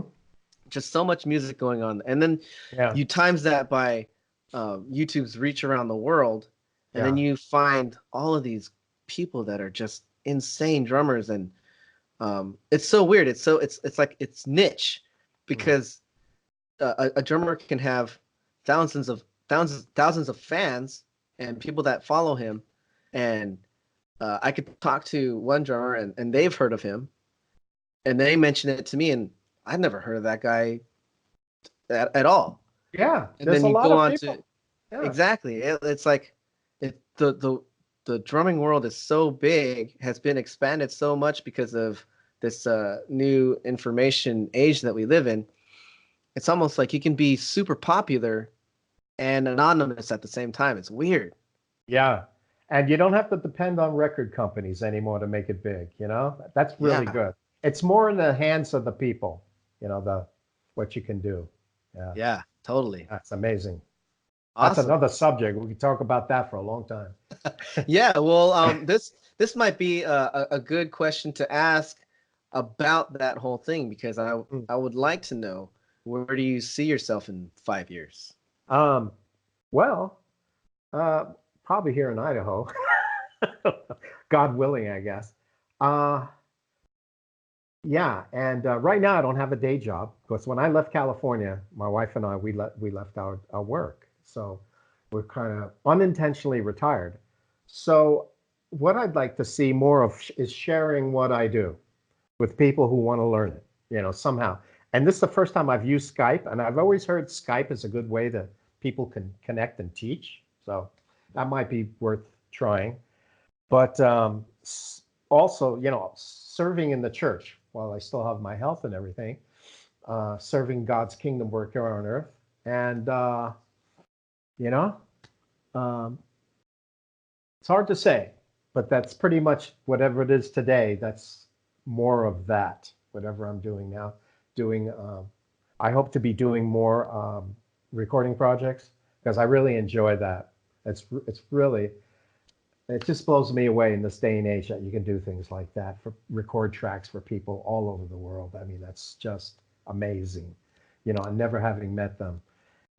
So yeah, that's what I see. And yeah, 5 years. Yeah. By the way, I play in this church band that I have never, ever heard or experienced. These guys are rockers. There's two electric guitar players, and I've mixed a bunch of tracks. If one day maybe I can send you one, you can hear it. But it rocks, and they play a lot of different styles. So I hope to be doing more of that, with this band. Yeah, it's just incredible, how God brought these people, brought this drummer from the San Francisco Bay Area. I mean, that blew away, the worship leaders. Like, I can't believe God's doing this, and everybody on their instrument is experienced and really tight with what they do. And it's like, so yeah, I hope to be doing more of that, yeah. Great. I Yeah. want to know why Idaho? Oh, good question. Well, I met my wife online in 1999. She was living in this house that we are living in now. We met online, we communicated, finally met each other, and in 2000, Valentine's Day, the year 2000, she came out to California. I came with a U-Haul truck, and we went back to where I lived in California, and we got married, but she kept this house. So we were coming to the end, of life in the Bay Area. It's getting I mean, it's the cost of living is crazy. Everybody wants to live there. People from all over the world. I live Silicon Valley. Facebook, Twitter. All these hardware, software companies. People from all over the world coming. Housing is very little. I mean, like a 2-bedroom apartment costing $2,500. It was getting to that point. Okay, it's time to move. We've finally. So last year in April. So that's why I moved here, and I'm really glad. It's a quieter life. It's real. Like it gives me the impression that Idaho is like what Middle America, what I thought it is. Because New York and California, Chicago, those places, they're not so much America. They're their own kind of thing, and so I like the lifestyle here, though. I don't care too much about the culture. It's more cultured in the San Francisco Bay Area. It's more, especially food-wise. By the way, I'm a pizza iolo. I make pizza. And if you see Oh, my video of the Boston tune, foreplay, long time, there's that section where the drums cut out. So I have a fast little quick movie where I'm making a pizza, okay, and then the drums come back in. So you can see that. that's Also on my awesome. channel, I have a video that shows you how to make pizza, but I've been making that for 5 years, perfecting it. Anyway, there's a good example about what I'm talking about, the culture here. You cannot find authentic pizza in this area. I mean, only I make it, here. All these other pizza places are junk food, So yeah, that's why I came to Idaho. That's how I ended up here, and it's I now that I look back, you couldn't drag me back to the San Francisco Bay Area. It's the thought of, the busyness and everything, just, yeah. So I'm glad to be here. So I've been here since April 2018. So, yeah. That's great. Yeah. Yeah. Now that I have a almost 6 month old daughter, Yeah. and uh raising her, and I have a lot of questions about raising a kid in a big so yeah, I've you I guess as a father, you kind of go through those whole things like, and is it time to leave the city behind and go to somewhere that's not so busy and ultimately, especially with a daughter, dangerous? Yeah. And now I'm at that point where I'm a city guy. I'll always be a city guy, Yep. That was me. Yep. but I think I'm also that guy that knows what's important, and I'm willing to sacrifice certain things that I am for, Hmm. my family and Yeah. especially my daughter. So yeah, man, I'm intrigued by this. Are you near Boise, or are you just kind of in the middle of nowhere? Boise is 3 hours away. Okay. And I got to tell you about Boise. It has a California vibe, definitely. And Huh. a matter of fact, word in the DMV is there's a lot of Californians moving here. Okay. And so the nearest place, Idaho Falls, is 30 minutes away. That too has a California vibe and has more to offer. I'm kind of like and this area is starting to grow. I'm in Chubbuck, right? Idaho, which is next to Pocatello, and it's starting to develop. So people are getting hip to this place. Hmm. And yeah, property values are going up, which that's really nice, but my taxes on property taxes. That's great. But yeah, so Boise, see, Boise would be a good place if you wanted to do gigs and all that. There's some gigs here in town, but it's not like the San Francisco Bay Area. So yeah, and there's a place next to Boise, a place called Star. Man, that had like a Napa and Sonoma County kind of vibe. Oh, So nice. yeah, so And then it's what about the weather? How's the weather up the there? weather, yeah, it's hot in summer. Sometimes there's a nice cool breeze. There's wind blowing.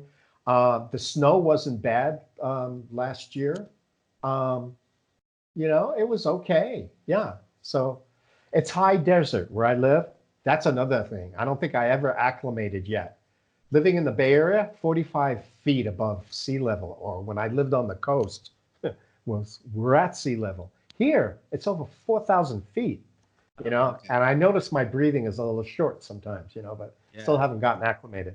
So yeah, the weather has been good. It has seasons. My wife, we have a big, we have lots of property, and this garden is it's a vegetable garden, all organic, fruits, vegetables, just incredible what she's doing back there. I mean, when we got here, it was nothing but flat and full of weeds, and gophers. Now it's amazing what she's something else. She's Wow. a creator. She's a writer and an artist as Oh, well. wow. Yeah. Awesome. So yeah. So yeah. So it's good. It's I think it's Idaho, real America. I think they're really patriotic, very patriotic here. Yeah. No. I mean, that's it's refreshing. A lot of and I always tell my guests that I don't like to get into politics at all, but Yeah. we live in America, and bottom line, uh, we are probably some of the luckiest people to ever live on Earth at any point in time. Yeah. So I don't care what you think, what side you're on or whatnot. At least recognize that you could have been born in some place like India or Exactly. Africa, Yeah. and for people to complain about America, they have the audacity, and to me, like my wife, um, because she's in fashion, has Yeah. had to go to India quite a few times, and the stories I hear about India, her trips, Yeah. um, because a lot of the I'm gonna rag on the fashion industry a little bit, but a lot of them are kind of airheadish, right? Real designer artsy types, real hippie-ish.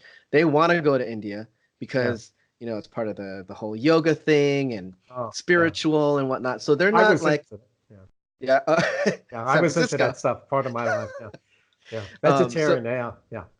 yeah, Yeah. so it's like they're going there for the spiritual experience. They're not necessarily they've got a certain agenda. They got a certain thing that they're looking for. Whereas my wife, she went there to work, right? She had Yeah. none of that other stuff going on. And what she noticed, what came out, um, what got her attention wasn't the spiritual stuff and all of that other crap. Sorry, not crap, but all that other stuff. Um, she saw the the poor and the Yeah. destitute and the trash Yeah. and the way that they live there, and that there's no escape from it. You're Yeah. stuck there in the casts. You're stuck in that lot in your life. Uh-huh. And she couldn't wait to come back home because Yeah. she felt so lucky because we were born here. Yeah. Right. So, patriotism, I have no problem with that because really it could be way, way worse. Yeah.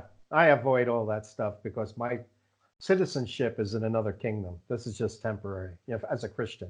Ah, yeah, Yeah. got it. And speaking of India, before I left California, especially Silicon Valley, big influx of Indians, who are Mm-hmm. computer programmers and all that Mm-hmm. stuff.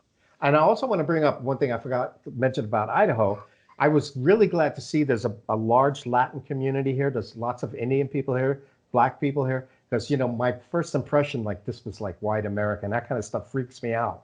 I like diversity, because I grew up in New York City, lived in San Francisco.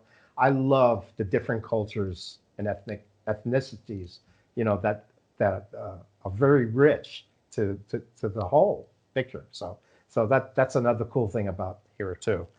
The thing about India, spiritual stuff, that's phony spiritualism. I mean, without the spirit of God, you're not spiritual. That's some people say, yeah, I'm spiritual. Well, you need to have the spirit. You need to be born again. So that's getting off on a topic. Interesting. Yeah. Yeah. But That's another crossroads that I'm starting to come to also is for ever as long as I can remember, my mom put me in first grade. She put me in a Catholic school, Mhm. and I lasted half a semester there. Oh yeah. Oh, Yeah. wow, that's tough. I knew guys that went to Catholic school. Tough stuff. Yeah. So ever since then, um, I've gone through that whole phase. Like for the longest, my teenage years up until my early 20s, I was atheist. I couldn't even be bothered. Hmm. Yeah. After that, more agnostic, just not sure what goes on. And Mhm. now, with all the unfortunate deaths that have happened in my life, losing a lot of people that I loved, and just recently losing my dog, who was one of like my best friend, and coming to the grips of your own fatality, you can't not question what happens next. Right. So I'm at that point in my life where, um, I was so convinced that when we die, there's nothing. You just turn to dirt and that's it. Now I'm not convinced at all that it's that. Yeah. And um, I'm not there yet. I don't think where Yeah. I'm searching for a god or an afterlife or whatnot, but I'm definitely open to it. Yeah. Good. So yeah, it's crazy what you think when you're younger. Oh yeah. I mean, and now that you told me this and you shared this, you should know I'll be praying for you and your family that God would reveal himself to you and you would seek him with all your heart and soul So and mind, strength. Yeah. that I appreciate that a lot because Yeah. there's actually been a few people who do that, and I Oh, good. think if I would have had that when I was younger, I would probably take offense to that. Yeah. But now that I'm older, I know that it comes from a place of pure, like you mean it. You're not trying to sell anything. You're not Yeah. trying to. It's just you want that person to be as happy as you are. Right. Like I totally understand that. So I don't take it as offense at all. In fact, I take it as a compliment. And you only say that to people that you really mean it to. And I mean it. Prayer is powerful and it works. It's yeah. So here's the thing. We Christians, we sometimes say, I was a beggar, but I found food. Now I'm just trying to show you where you can find food. That's all. And if you're really compassionate for people, by the way, that's one of my weaknesses as a Christian. I should be evangelizing more, but I don't know. It depends on the opportunity, but here it is. But that's I just want you to know that there's somebody praying for you, and it's really God answers prayers. So and if you know something that's really good and it's can answer all the questions about life, who am I, why am I here, where am I going, you want to share that. So that's the thing. So I was raised a Catholic too. I went through the whole thing. I didn't go to Catholic school, but I didn't learn much about Jesus there. And there was something up with the nuns, smacking you. Yeah, totally. So, I remember saying, Jesus, I love you, but I don't know about the Catholic Church. So, yeah. So that's good. That's good to hear. Thank you for sharing that. Yeah, well, thank you. Thank you for thank you for your prayers. They won't go on deaf ears, that's for sure. Yeah. Well, you don't know. We don't know what these prayers do. That's the thing. Might not even know until we're in heaven. So, yeah. Well, that's awesome. If the one thing that I hope with all of my being is that there is a heaven in the way that we've been taught that if you live a good life and you're a good person, there's a chance that you can go there, and hopefully many of the people that you loved and lost are there also. Yeah, that's a tough thing to share because people might find offense, but it's not about what we do. It's not the works that get us in heaven. It's what Jesus did. And he said, I'm the way, the truth, and the life. No one comes to the Father, meaning up in heaven, except through me. So it's based on what he did and our acceptance of him. So whenever you're alone with your thoughts, try to think about it. It's not so much what I do. My works will never be good enough, but God recognizes me now through his son. So that's basically it. I think that is the thing that a lot of people struggle with is the people that try to live a good, decent life. The thing that they struggle with is the whole committing themselves to Jesus part. So I feel like that's where I'm at, because there's that whole struggle with what it actually in my mind, obviously not in your mind, but in my mind, what if it's not Jesus?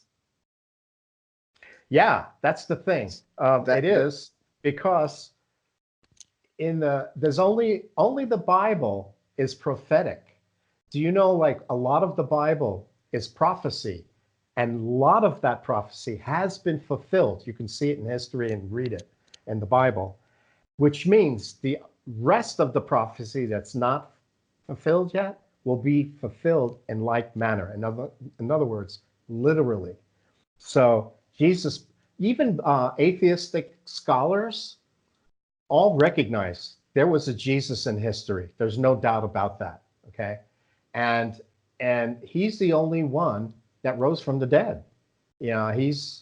And the gospel accounts are even recognized by people who are agnostic or whatever you want to call them, scholars, as these are historic writings, and there's many reasons why these writings are true for a number of reasons. But he is the way. He's the only way. Everything else is There's another element in the world, and he's not on equal ground because he's created, but there's Satan, okay? And the fallen angels that fell with him are now called demons. And it is said in scripture that he's blinded the eyes of people who really don't want to accept. That's a serious thing. And I think the greatest weapon that Satan has is to create these false religions. Because if you have the false religion, he can keep you away from the true one. All these other, I don't want to name them, but there are even some that use Jesus's name, like the Mormons and Jehovah's Witnesses. That they got a fictitious Jesus, So I think Satan uses these things so there's another element, there's us, the flesh. We're pretty good on our own, sinning. But then there's the world that allures us, right? This temptations and this, that, and distract us. And then there's the devil, so those three things are things that work against us.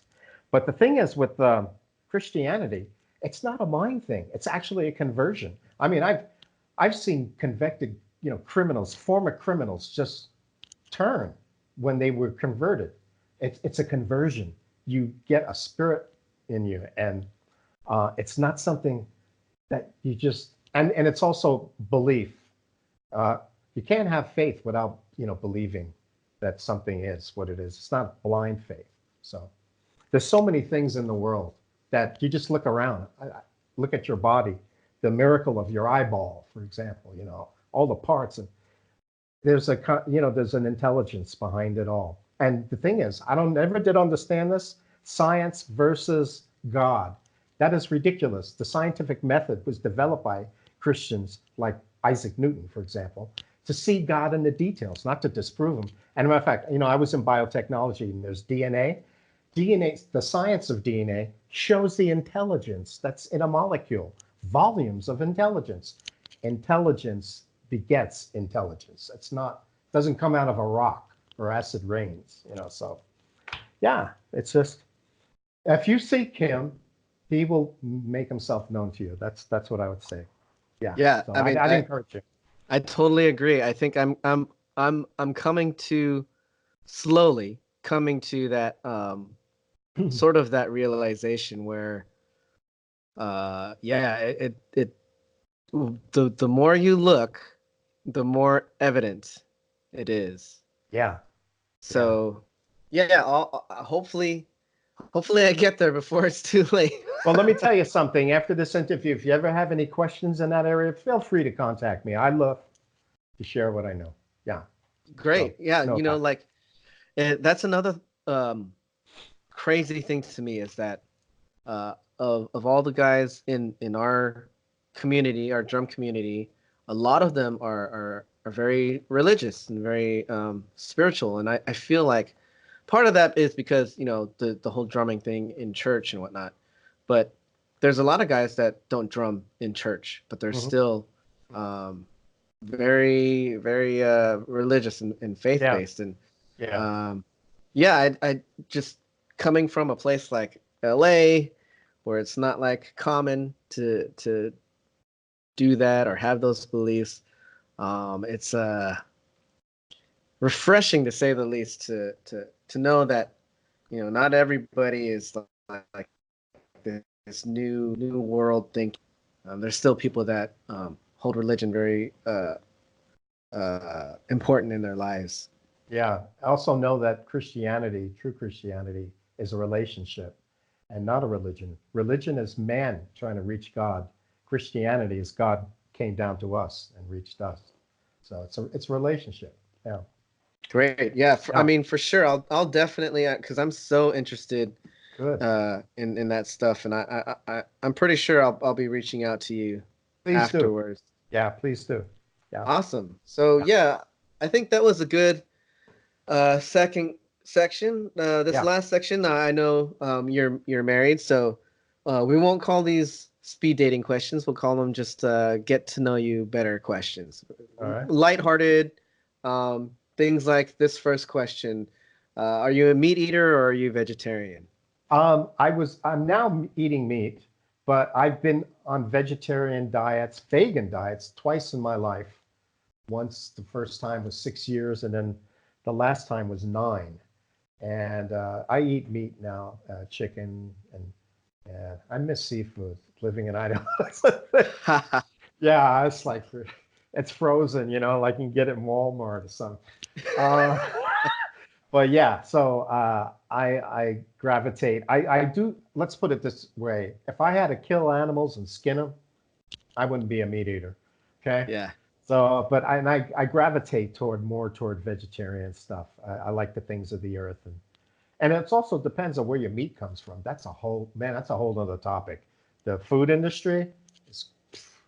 corrupt in America. Yeah, it's like so. Yeah, like to eat organic and all that kind of stuff. Yeah, Great. Awesome. Awesome. yeah. Uh, well, I've had a lot of answers where it's neither, and I feel like that's a good thing because I'm not big of a drinker.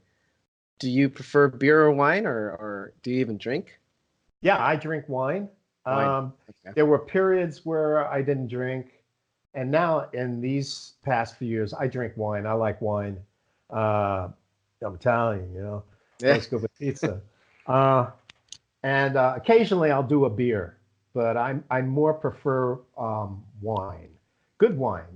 It's not worth drinking, which yeah, if it's not, from France, Italy, of course, Sonoma, Napa County. But again, there's not much of variety here in Idaho. I kind of miss that. So Yeah. yeah, so yeah, I do drink occasionally. Yeah, wine. I like wine. So it's good for you too. Yeah, my Yeah. wife, she's a big wine drinker. My business partner is actually in Lisbon, Portugal. So Oh we yeah, go there frequently, I'd love and to go there. she fell in love with the wine there. Yeah. The one thing she realized was that they don't add any sulfates to the wine. Oh, that's good. Yeah. So she can drink, drink, drink, and the next morning she doesn't have any hangovers or anything like that. Sure. Yeah. I would love to go to Portugal. I've seen a lot of travel logs. Looks like a great place. It's amazing. It's an amazing place. It's Yeah. kind of like you get all of Europe and all of Europe's sensibilities, but at a Yeah. way cheaper price. Yeah. Yeah. Yeah. Except Cool. some. Yeah. Yeah. All right. Oh, I was thinking of an Anthony Bourdain episode where he goes into these like bars and eats this food. Anyway, yeah. What about coffee or tea? Yeah, I'm a tea guy. Oh, For 20 years, I was drinking nothing but what they call yerba mate, which is like the healthiest tea that you can drink from the rainforests of South America, and the brand was Guayaki. I met them at a Whole Earth Fair in San Francisco, and they gave me samples, and I was drinking that every morning for like 20 years. And then I shifted over to black tea, what I would call what the English drink, and it's from usually the Himalayas or Sri Lanka, Ceylon, and that's what I drink. I just had some this morning. And so I do like that. Yeah, I'm a tea drinker. And on occasion, I'll brew up a French press of coffee, but it's not something I do every day. Yeah. yeah, that's my favorite is a French press. But yeah, it's a little takes a little work. Yeah, or an espresso. Oh man, yeah, or cappuccino. When I get a chance. Yeah. Why not? Great, great. What about pets? So do you prefer dogs or cats Well, or I live with two cats.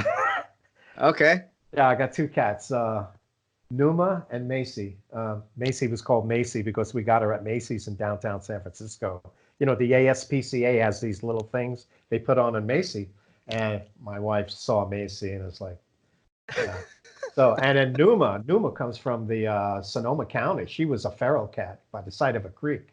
Uh, Beautiful, Turkish van.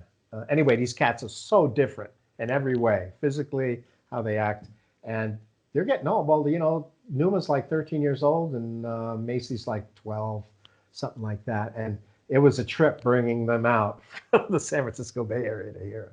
I bet. Yeah, it's pretty traumatic for them, I think sometimes. But yeah, so I like dogs, but I've never had one, and I prefer cats, I think. Okay, cool, cool. Do you have a favorite movie? Uh Yes, I'd have to say the one movie that my wife and I have watched more than anything, at least 40 times, is a movie called The Way, and it's by Emilio Estevez, uh, Martin Sheen's son, Charlie Sheen's brother, whatever. And what it is, it's based on pil the pilgrimage along the Santiago uh, uh, Camino de Santiago, which starts in French part of Spain, the Basque Country, and then it goes into uh, it's a 500-mile pilgrimage, and people have been taking it since 1200s. And it's about four people who meet each other on this journey, and they become real good friends. And so it's called The Way. It was on Netflix for a while. Don't know if it's still there, but I'd have to say that. And of course, the movies I would watch over and over again are movies like the spaghetti westerns I mentioned, The Good, the Bad, the Ugly, and For a Few Dollars More, Fistful of Dollars, and Dirty Harry. So the reason I love watching Dirty Harry, because I lived in the San Francisco area in the 1970s. And so when I see those, I take a trip back nostalgically. So, yeah, so those are movies like that. All the Indiana Jones stuff. Uh, oh, yeah. So those are kind of the things. Yeah. Great, great. Yeah, I'm interested in that Emilio Estevez movie. That sounds interesting. The Way. Yeah. If you forget the title, I'll send you the title on it. Yeah, it's an interesting story. Yeah. Great, awesome. What about travel? We talked about that a little bit. Are there any places that you want to go that you haven't been yet? Yeah.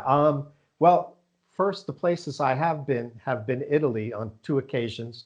The first one was in Rome, and then the second one was Florence. And then while you're in those places, you can go visit the towns outside of that. So that was really good. But I'd love to go to Tuscany, the Tuscany part, and stay at one of those agriturismos, those farms that people cook and have wine and all that stuff.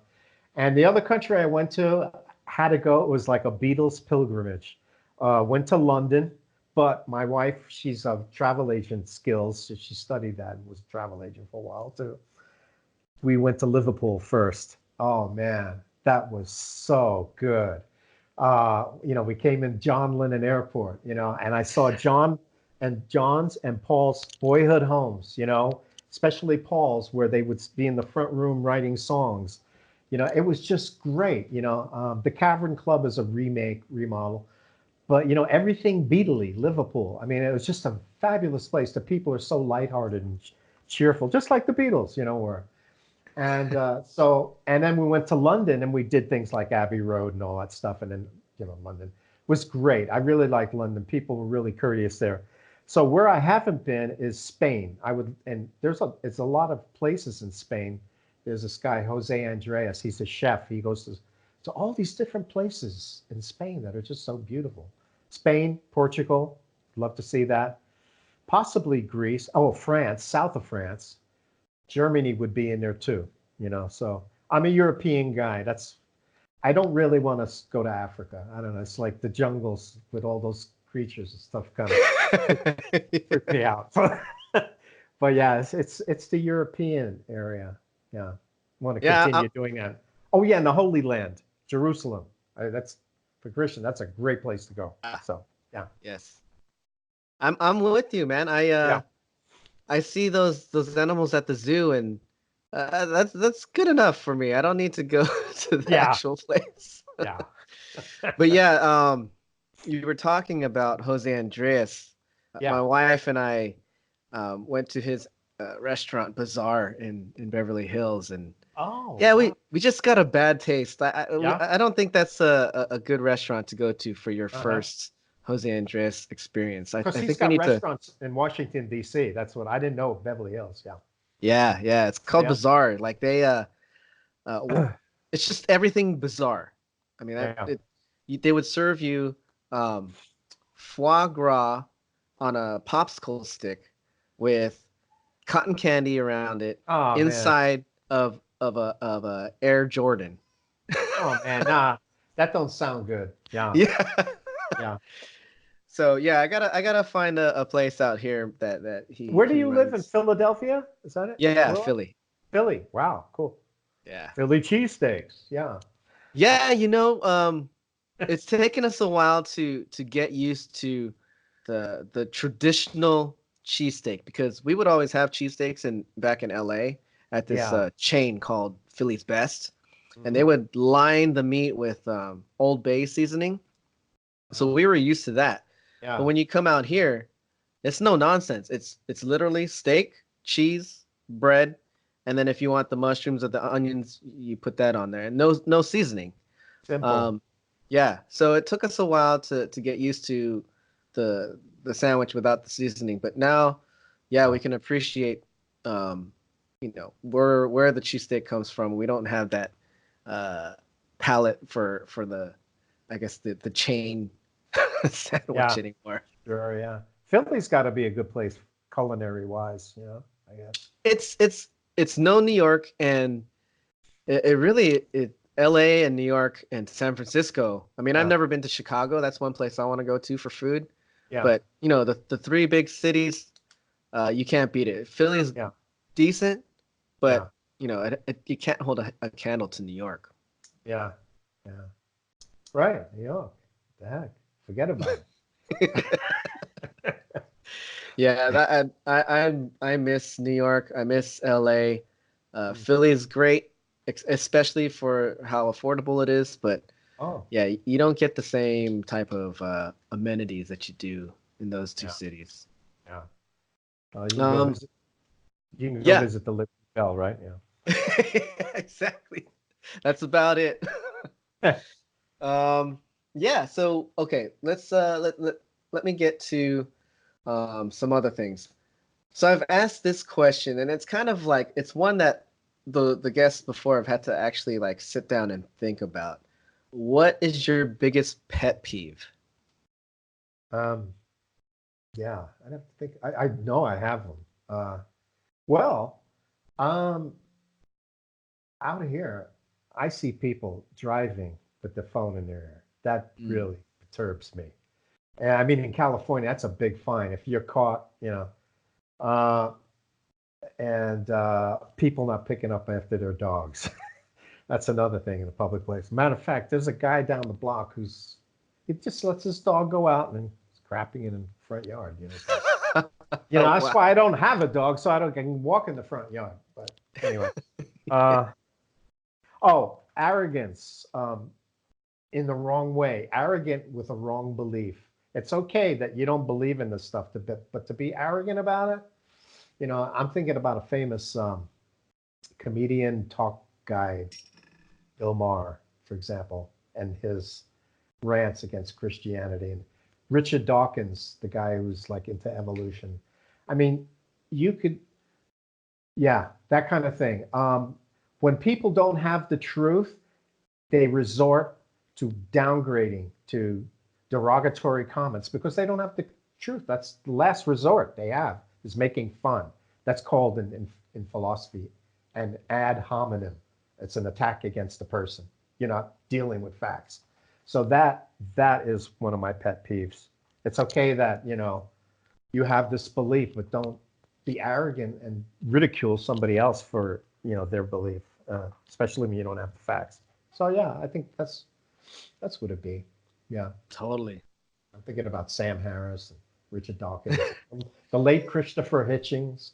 I mean, gosh, yeah. Anyway, yeah, Yeah, I totally see where you're coming from, and yeah, arrogance uh rubs me the wrong way as well. I'm super humble. A lot of the people in my family are very humble, just normal people. So yeah, yeah, yeah, arrogance is just something that me personally, I'm just not used to. It takes a while for me to accept it, and I'm the type of guy that weighs the situation. So, yeah, if a guy brings a lot and he happens to be arrogant, yeah, um, I just gotta find a way, a middle ground to where I'm able to just kind of let it go in one ear and out the other ear. Whereas other times, if a person doesn't bring anything to the table, Yeah, I don't need to know you. The You, arrogance part is what yeah, yeah. makes me stay away. And since we're YouTube dudes, I just came to mind. I hate those one little word comments on my videos. Fail, wrong. And it's like, well, why was it wrong? Can you enlighten me, help me out? What did I do wrong? And then you look at their channel, there's no picture, there's no real name, and there's no content that shows they know what they're talking about. That is really disturbing. That. And sometimes before in the past, I used to do this more. I would get in, I like to educate. So I would get into it with them. And a lot of times it was throwing pearls before swine, as they say in the Bible. And so now I just learned I'm deleting this comment. I delete them. Mm, So instead, it's like, that doesn't help anybody, and any true musician would never make comments like that. That's yeah. the way I see it. So that's that's a pet peeve. That's interesting that you delete them, because I think if I now my channel is nowhere near as popular as yours, and it doesn't get any amount of traffic that yours does. So I haven't had the pleasure of someone just leaving me a one-word bad comment like that. But I think if someone actually did that, I would leave it up, because those types of things reflect more on that person than they Sure, do on exactly. you. Yeah. So, Uh-huh. yeah, if that were the case, I Yeah. would laugh at it, and I would leave Yeah. it up, and I'd Uh-huh. be like, all Yeah. right. And you know what? And you know what? There are some comments that are like that I didn't delete. Because you know what happens? Some of my viewers stand up for me. I bet, yeah, It's I like, would. yeah, so there's some of those, especially I think it's Bohemian Rhapsody, where somebody said, "Will you stop hating on this guy?" Because I didn't play it like Roger Taylor. I think I played it better. But the thing is, and then there was all these other comments that stood up for me. It's like, okay, yeah. So Yeah, totally, for uh, sure. I I uh, it's not surprising to me. I've learned a lot about human personality through having a channel. I That bet. there are just people who are mean spirited, that are going to say mean things. What I call them drive-by shooters. They take pot shots, these little comments, and then they run off. They don't explain themselves, and if you challenge them, they don't say anything. Yeah. So, yeah, it's been interesting. I bet, man. Okay, so I actually have one more question. I feel like this interview is just breezed by, and that's the greatest thing about these things is uh, it's not work. It's highly enjoyable, and it makes the day just go fly right on by. Yeah. But yeah, we're at our last question, and I always like to ask this one last, because I get a lot of different answers, and well, there's only two answers, but I get a lot of different reasons why they answer one way or the other. Um, for you, are you an early riser or a night owl? Okay, well, that changed. In my younger years, especially as a musician, I'd get home at 2 o'clock in the morning and I'm wired up. I can't go to sleep. And there were other occasions I was wired up unnaturally. So yeah, and I wouldn't see sleep for days. But that was my bad times. But now I'm an early riser. I get up anywhere between back in California at 4:30 to no later now than 6:30 or something like that. So I'm an early riser now. Yeah, that's changed. Great. Yeah. Any reason? Any particular reason? Um, yeah, because I start my day with a cup of tea and after a shower, and I'm in the Word of God. And I used to like to do it while it was still dark. Well, especially in the Bay Area, it's dark outside. The world yet is not calling me. The world is not woken up yet and pulling me in a direction, so I can focus on the Word of God. And basically, that was it, really.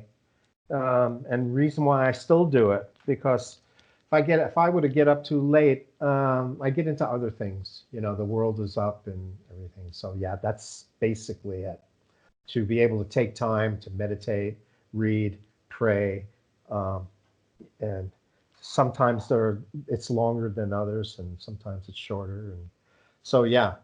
And I think my body clock, as you get older, you need less sleep. I mean, I get by in 6 hours, and I've heard this about other older people, that, yeah, that's what happens, so, yeah. Geez, I must be old at heart because Yeah.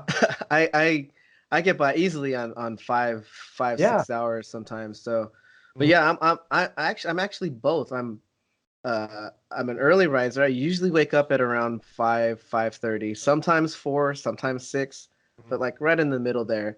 Yeah. And I love that first hour and a half all to myself.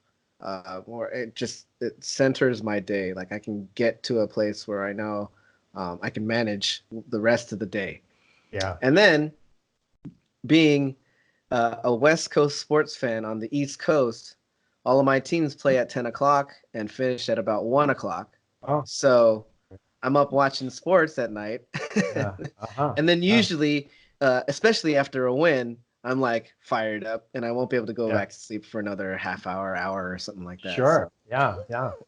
Yeah. So yeah, if I get 5 hours, I'm pretty lucky. Oh, that's good. Well, if you feel rested, that's what your body does, Yeah. Yeah, I mean, there's times in the day where I'm sluggish, but either there's so much going on. It's only for a couple of minutes anyway, but Yeah. Well, yeah. I think we have these things called biorhythms. There's certain parts of the day I notice where I get drowsy, a little, like in the afternoon, like 1 o'clock, and Yeah. from what I've heard, these are known as biorhythms. Body goes through these things. So yeah.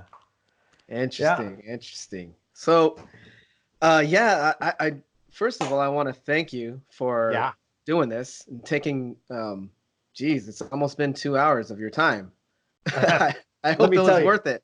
Oh man, what a blessing. I want to thank you, Kelly, for the opportunity. I mean, what a journey. I mean, it's felt great. You know what I mean? It's just what an opportunity to share your life and hear about yours. And it was great. Really, really great. I can't say enough. Yeah. Well, I'm glad we did this. I feel like I definitely feel like I've gotten to know you a lot better.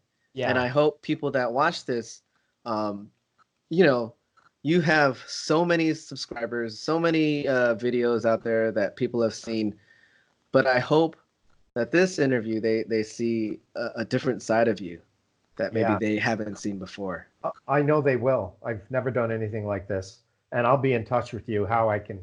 I saw that the other drummers had a preview on their channel. So I want my viewers and subscribers to see this. So you'll have to show me how that's done. I'm not sure how that's. Yeah, and you know what? I'm probably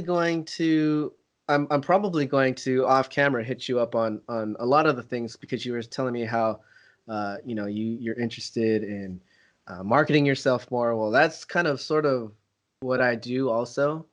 So like, I have a website. You can check that out, and I want like all of my viewers, I want them to check out the website as well because there's a ton of stuff that you can do on your website that you can't do on YouTube.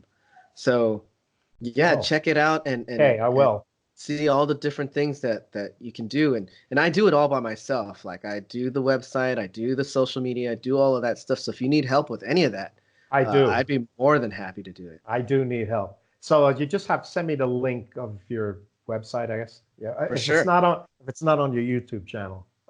I mean, it's there, but I'll send it to you anyway. Okay, great. Yeah, I need help and all of that. Yeah. Awesome. Well, thanks so much, Sal, man. This was amazing. I had so much fun. I can't wait to get this video out so that people can watch it and just enjoy Sal the person and not just Sal the drummer. All right. Thank you, Kelly, man. You're awesome, dude. You're doing a great thing. Thank you so much. I hope so. Yeah. God bless you and your work and all that, man, and your family. Great. Thank you so much. Yeah, man. All right. Take care. Take care. Bye. That we could